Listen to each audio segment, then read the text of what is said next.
Welcome back. Today we got a little quick little install for you. This is the Bung King kickstand lift block. Come in a couple different sizes. This is the 1-inch version. It does require a little bit of drilling through your kickstand. Let's get right into it. So Bung King does include a little template for you. I did accidentally rip it a little bit, but we should be all right. This lines up your spacing for the holes, so you just kind of slap that on there, get it lined up, get this set on there, set your holes up, punch them, get them drilled out. 1/4 20 bolts, so you can use a 1/4 drill bit or slightly larger for a little bit of room, and get it all mounted up. So pretty basic for the install. A couple tools you're going to need: a 5/32 Allen key.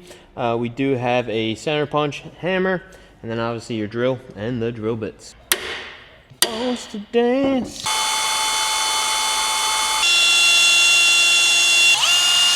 We got the holes just started in there with a couple pilot holes. Then we'll step up our drill size here for the final size. That's really close to it being done. All right, so now we're stepping up to our 1/4-inch drill bit size. Get these punched out, rocking and rolling.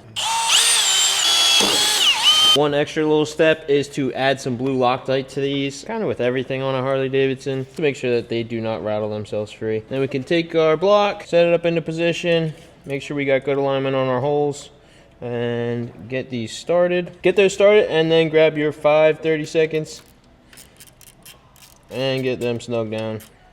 All right, and there you have it. Quick little install of the Bung King lift block. The 1-inch version come in a couple different sizes. Application for these would be if you got some taller shocks on your bike, bike leaning over a little bit farther than you want to on the Jiffy stand itself. So this lifts that up a little bit. Bike sitting proper when it's on the stand. Don't forget, all these are available. GetLowered.com. Check it out.